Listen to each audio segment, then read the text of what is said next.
So I've come to tell you a story, and a story that you might believe and you might not believe. But the point of this story is that it's a story of mine, it's an experience of mine, and it's something that I hold dear in my life. It's something to look back on even now, and I hope to the future. So this story happened about 2 years ago on an island called Pornui Island, and this island is known as a spiritually thin space, a place that you see and you hear and you experience things that aren't quite your everyday.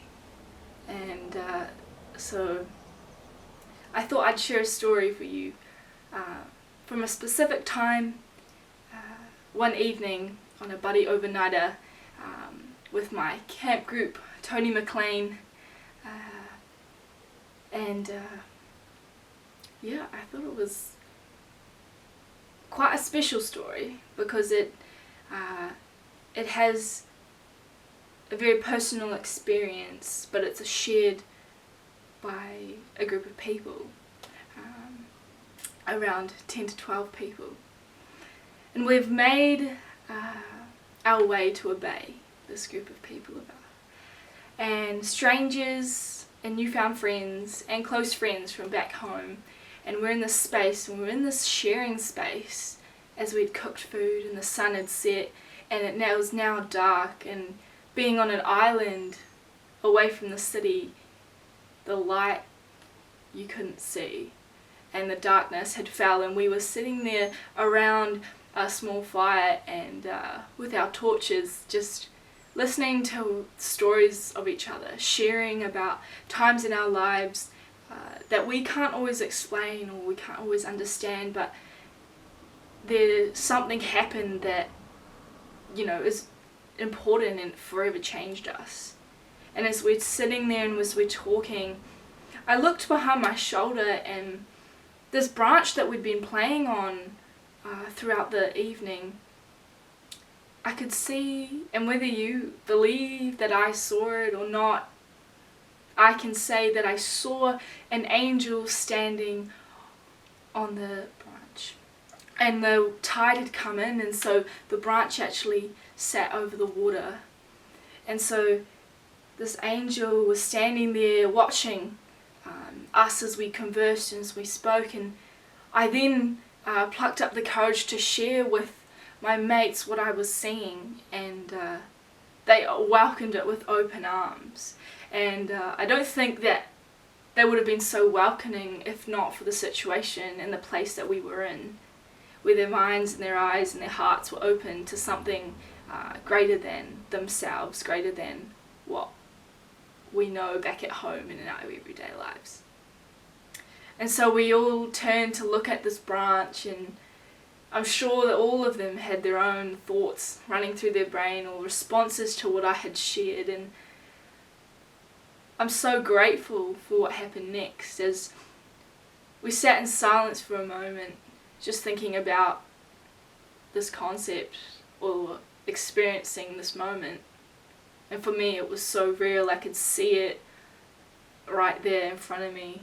There was a glow, and somebody picked up a pebble and they threw it into the ocean, and normally you would just hear the sound of the water as you hear that plop, the little pebble in the still waters.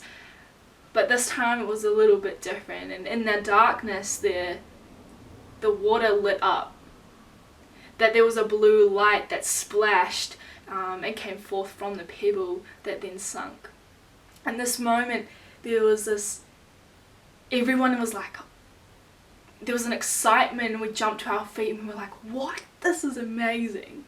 And we'd heard about this thing that happens, the phosphorescence in the water, and it was a science thing, and I was like, this science, beauty, this wonder, something that seems so surreal but is so true and yet proven fact, alongside an experience of an angel. How beautiful is that contrast? How beautiful is that moment as they contradict each other and yet support each other?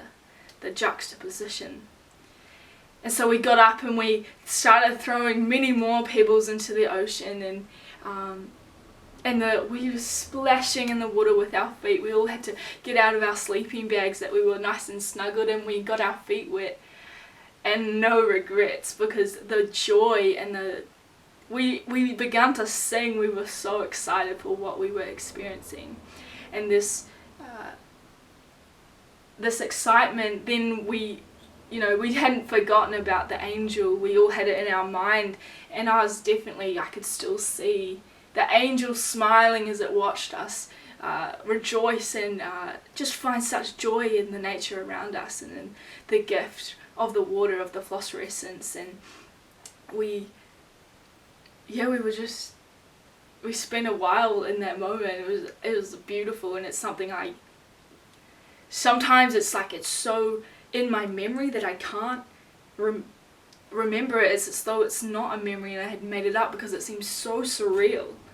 Yet when I talk to my mates now, who I've then come out of this experience with such a beautiful time and beautiful friendships, and we've kept these friendships alive, that they too remember this experience, and that furthermore iterates this truth that happened, that this experience was real.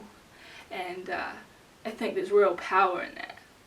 And as my mates, we were down there on the shore, and two of them, Lucy and Kobe, got up on the branch, and they couldn't see it, but they had faith and they believed on my behalf, and they went and they took a photo with the angel, and our leader took a photo, and I can't believe that happened. And there's a photograph to commemorate that moment where they're making this space between them for the angel who was standing there. And it was a beautiful moment.